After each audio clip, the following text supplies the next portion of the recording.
Hi, my name is Evansen from the US, and I've been asked to be one of the jurors for the Kyiv MiniWatercolor show.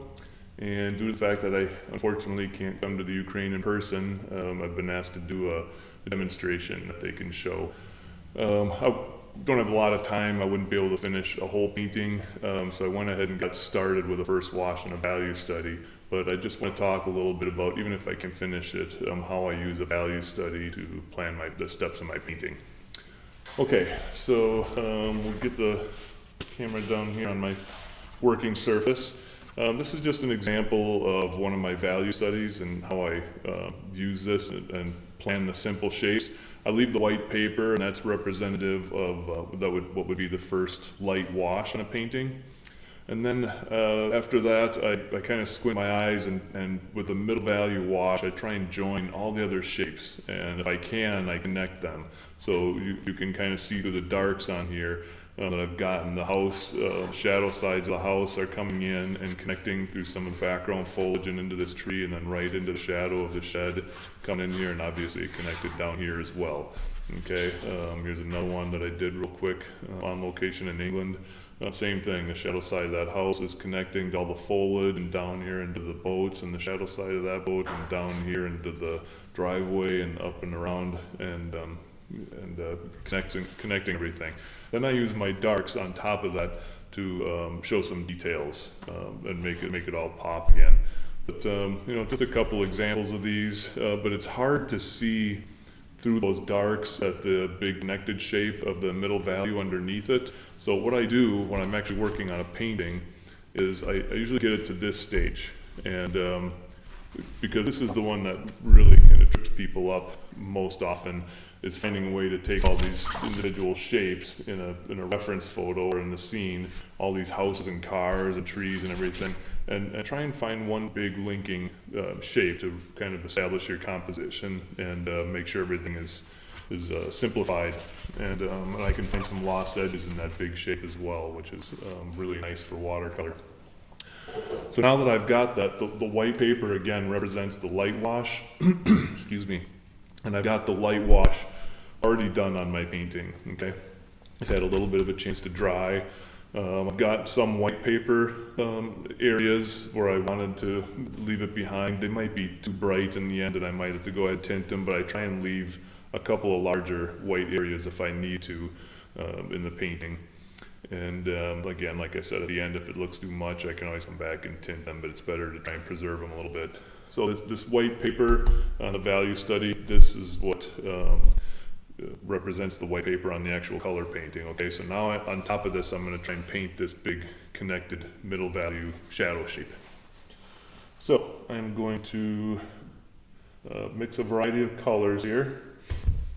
On my palette, I'm going to take a pretty good size brush, like a size 14 brush, sable, and I'm just going to start at the edge of my paper here and start mixing the colors that I see on the reference photo and try and match them as best as I can here.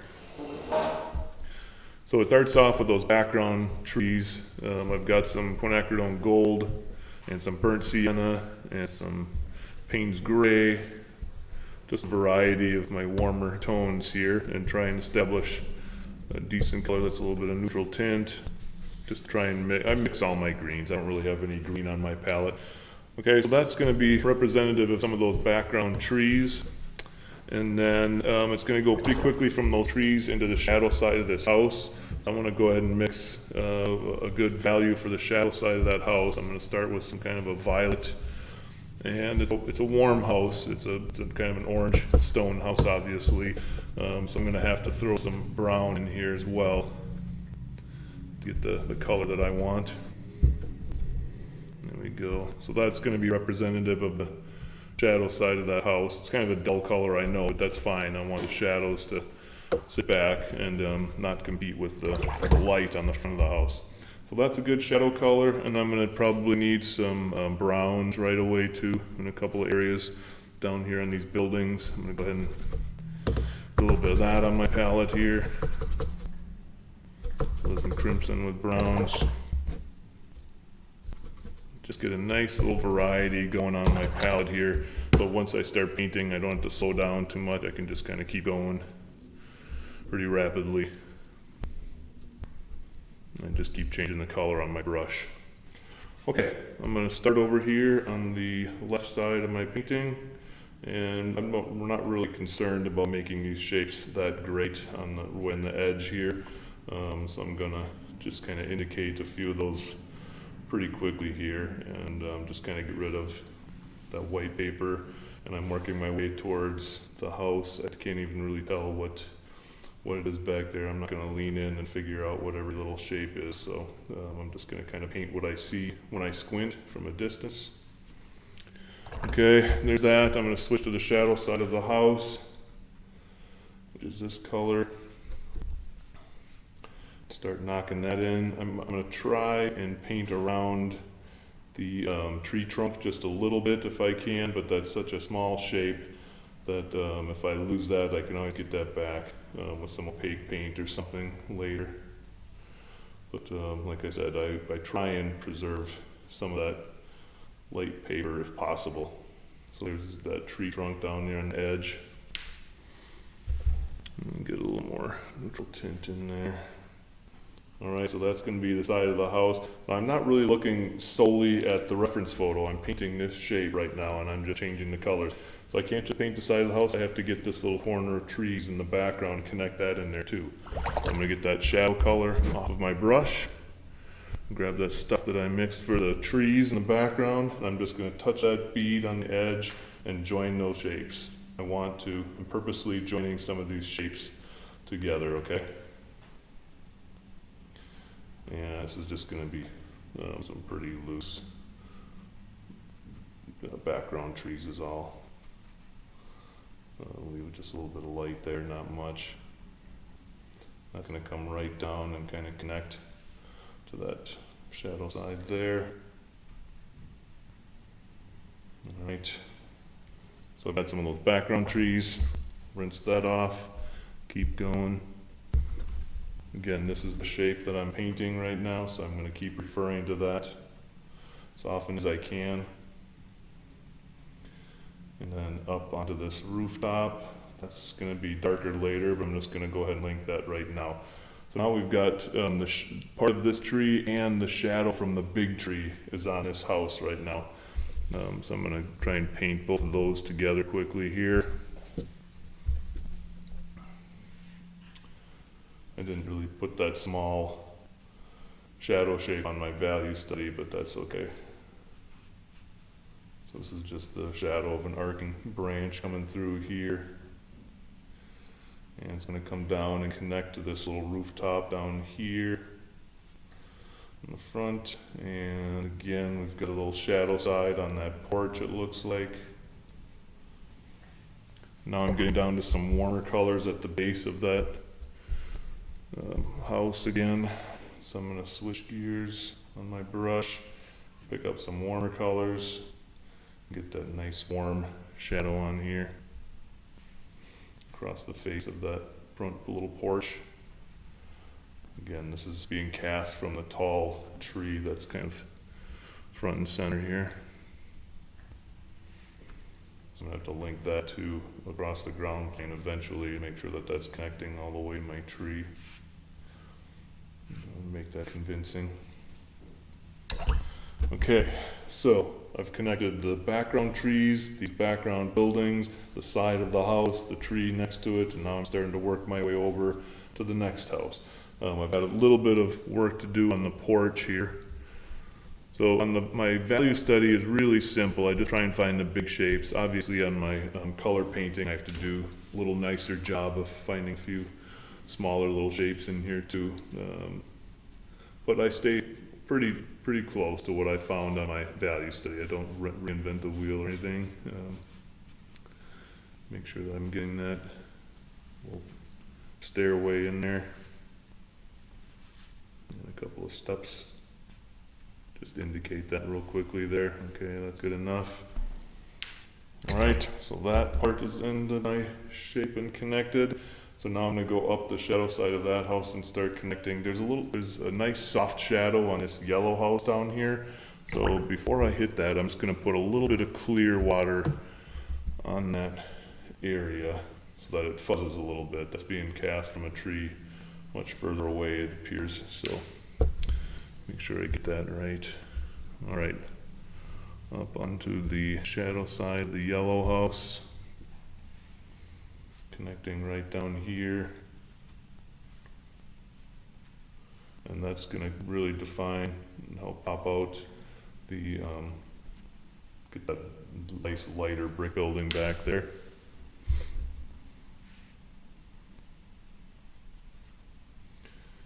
I'm gonna paint around the side of that and up on the rooftop. Again, this rooftop looks like it's gonna need to be darkened up a little bit later. For now, I'm just connecting it in with this wash, just like everything else, just like I did there. All right, I need to get that shadow across the front of that house here now, before that little bit of clear water dries. So I've got that nice little soft area for that shadow. Drop that in there. Connect it all the way over towards my porch, and I'll paint around that nice big tree now again with that shadow shape. Make sure that that's dark enough to really pop out. I can come back, that tree's too light right now. I can always come back and darken that up later. But I'm being careful to paint around my little white car. And connect under that, just like I did here. Now there's a shadow, also part of the shadow from this tree is being cast immediately onto the side of that little car. So I'm gonna go ahead and put that on here.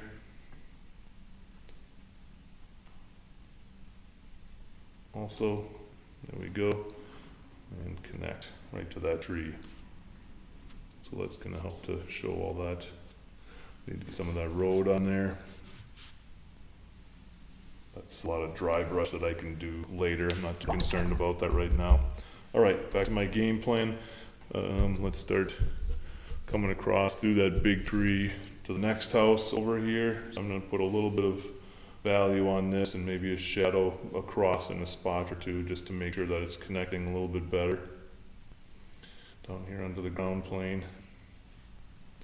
And again around the front side of that little white car.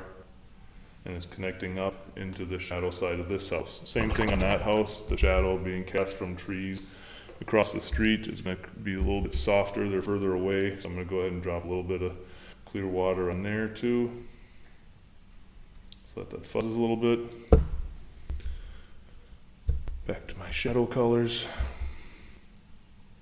I want to get dark enough on these shadows that it really helps to pop the light out on these houses. That was definitely one of the reasons for selecting this as a subject. I wanted to capture that nice light on the homes, and it's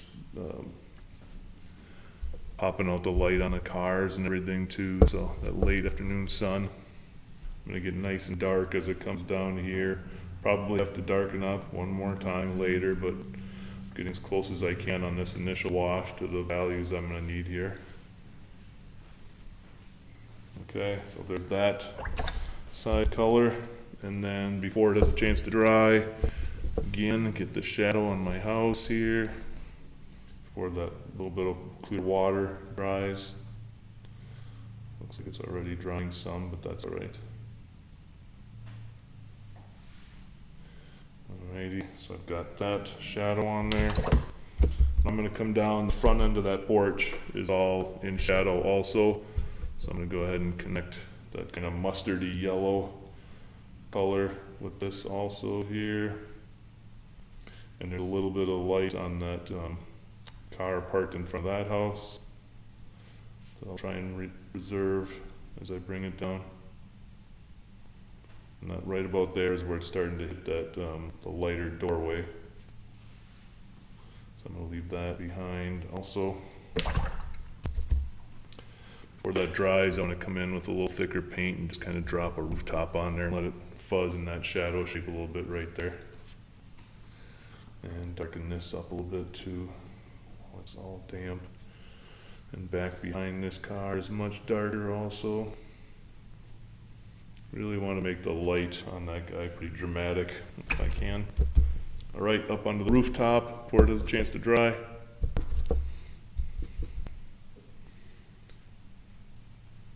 And just like the other ones, there's a good chance I'm gonna have to come in here and darken a little bit of this up later,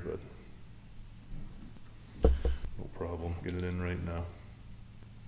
And this is coming right here, connecting up. And I'm gonna get a little more value on this tree right away too, to make sure that that's connecting also with a smaller brush here.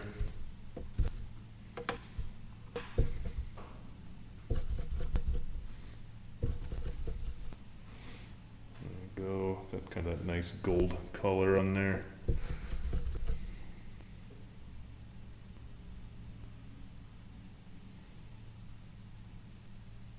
Go ahead and just start getting a couple smaller branches out right now. I can come in and do dry brushing on the little branches later.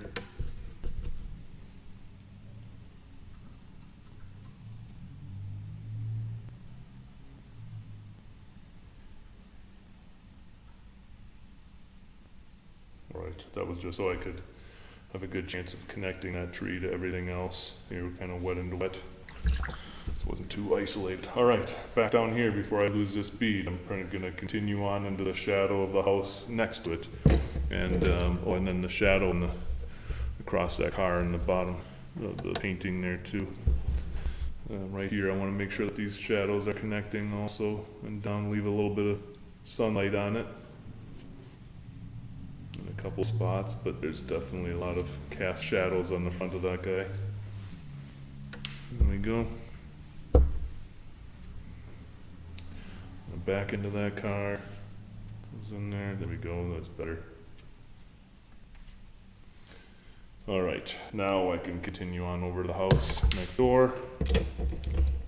Back to a little bigger brush again.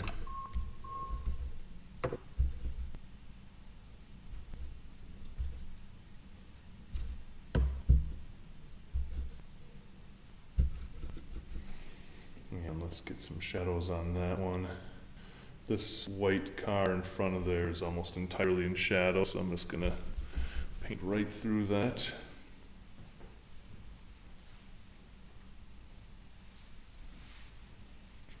And onto this house now.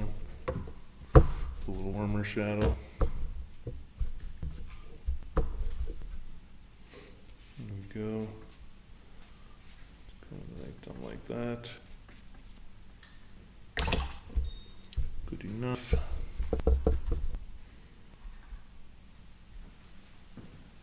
Some of these houses are hard to, it's difficult to get the good shadow color that I need on them.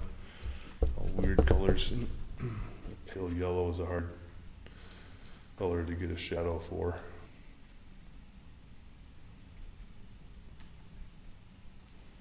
Alright, that'll pop that house out pretty well. And then right into the background. Back to some blues. Get some of this junk off of my palette here. Whoops.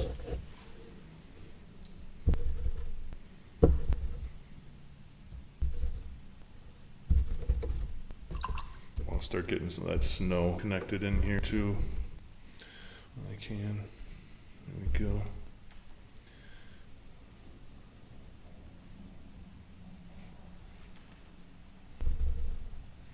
Working. That's going to help to pop out my little sign and a little bit of light in the foreground area there too. This is another car in the background. There's a little bit of sunlight back there. Too much. Okay, I've got some more trees in the background coming up over the houses. I'm going to start trying to work that into it too. Staying true to my value study here. Just a couple little trees here, but those trees are important in that they help to define the top corner of that little house. Some dry brush.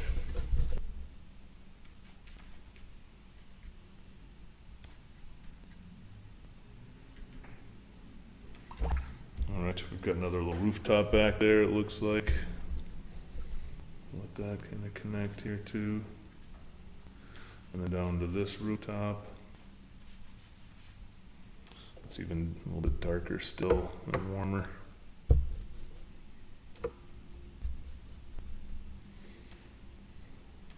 And that's going to really help to pop out not only the side of that house, but the corner of the little front porch here.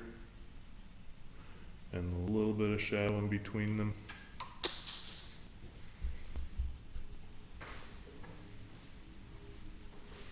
There we go. Popping the light right down to that car. Okay, following my plan, I need to get in here and start joining the rest of these dry brush trees, and then I'll do the big sweeping shadows coming in from across the street and see how we're looking.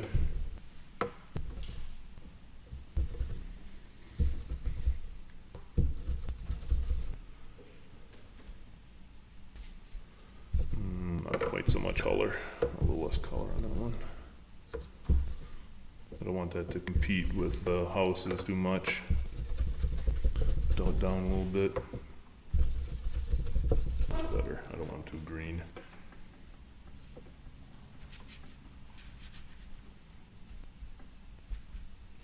I want to get dark enough with them so they kind of pop out that one little sign down below here. There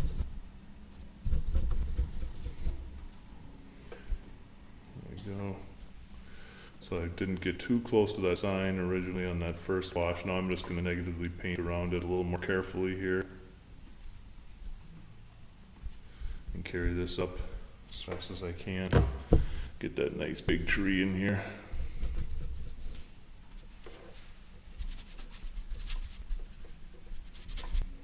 Just kind of pushing a synthetic brush around to create some natural looking foliage really.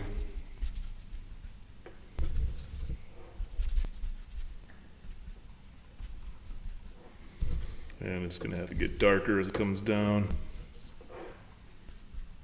Much more in shadow down here. Again, that will help to really pop out a little bit better my little sign also. And then as I come over here, we've got more of the kind of individual branches on this taller tree. I'm going to do a little bit of dry brushing for that. There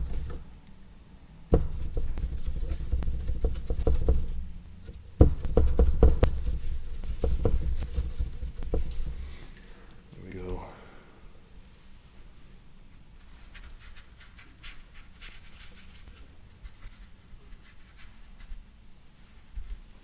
Let that slowly merge down in with the other tree. Fill it in a little bit more down by that guy. And let it break up more up towards the top.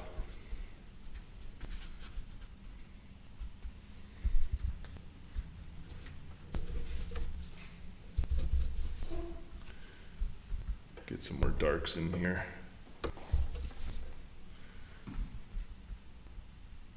Because this is foliage, I want to get some of these darks in before it has a chance to dry too much, so that it's a little bit softer edged shadow shape.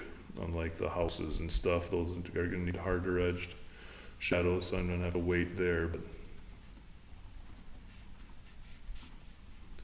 alright, get nice and close around there. There we go. Okay, my sign is created by painting around it. Now I need to get some big shadows on the ground plane. Let's get the green off of my palette.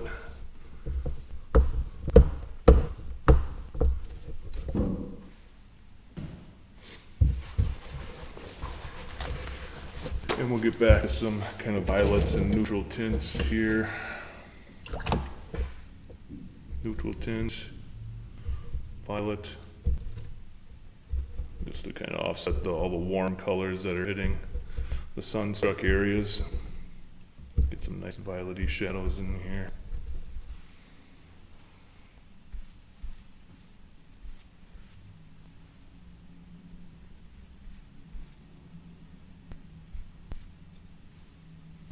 Let that come on both sides of it, like that. There we go. All right, onto the road.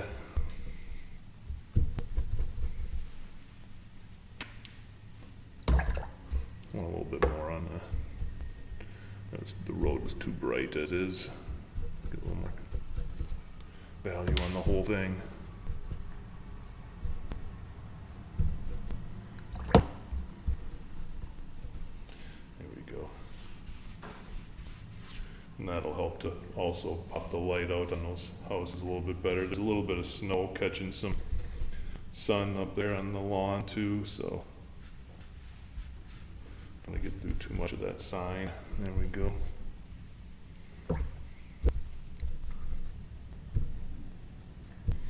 Just kind of mixing some quinacridone gold and cadmium red, some of these neutral colors to get a nice value on a brown road here.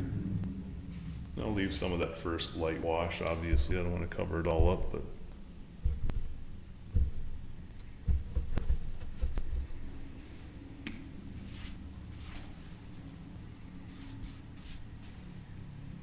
okay. Down there in that corner too. Help the perspective a little bit better.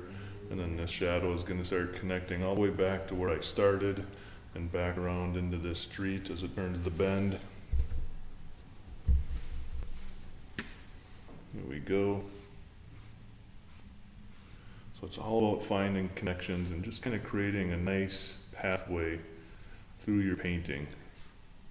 And the viewer's eyes just kind of interrupted. We're losing edges, linking stuff together. It's easy to see the separation. It's hard to see the connections. All right. So that's really kind of following the game plan of my value study. I'm going to get a couple darks on here before I have to call it quits for the demo. But you get the idea of what I'm trying to do. Again, using a value study to look at this, break it down initially between light and shadow, okay? And now I'm gonna come back and get just a couple other little colors on here, and then I'll find some darks for you. See if I can make it pop out a little better. Nice red chimneys. Get those on. Okay. And let's do a little bit of dry brush on that tree before I find some darks. Small synthetic brush. Neutral tint, burnt sienna, quinacridone gold. Just some of my warmer colors. Really small brush, hardly any water in here. It's mostly just paint. And then I'm going to use the texture of the paper as I push this around to create some of those tall branches, those wispy guys way up on the top here.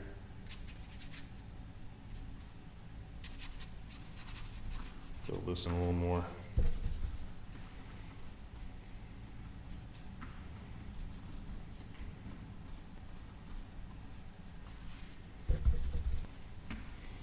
So the darks are going to be important to really kind of, pop everything out even more so. Obviously, to really kind of capture the light, you need some good strong darks too to make those lights look brighter. And but the middle values are already starting to work towards that end. All right, let's find some darks. I'm going to go ahead and darken up a rooftop or two. I think it's dried enough that I can do that. I hope anyways.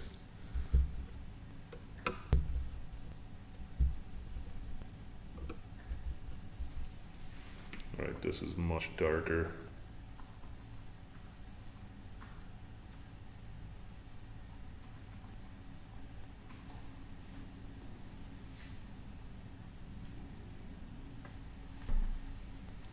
Just by already putting the one dark rooftop on, you can see what I'm talking about, how it's really going to help the light pop even more.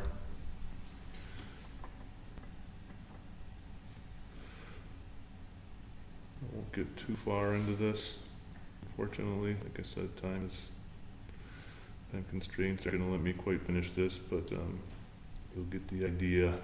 Just wanted to show you a little bit of what I teach in my workshops and how I plan my paintings is all.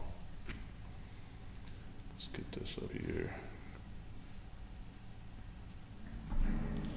Another nice dark rooftop. Get a couple of dark windows on there.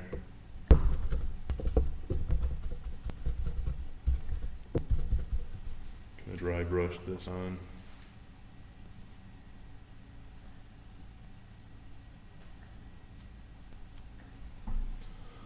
Those will also help to create some nice contrast in the front of those houses. Let's get a little one here too.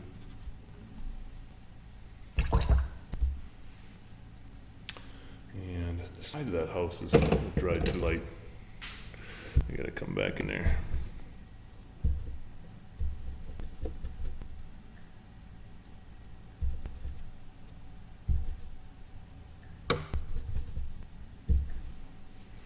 Really want this to pop out, and that is not nearly dark enough, unfortunately. There we go. Now we got some good action there. All right. I'm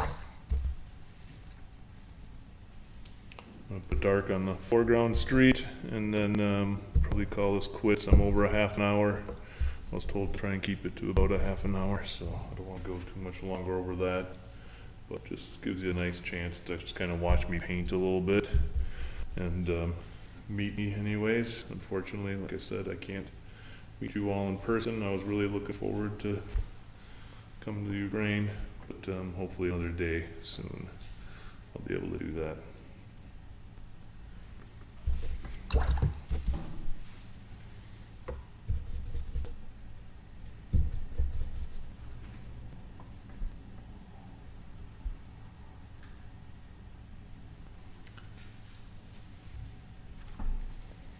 More small little windows.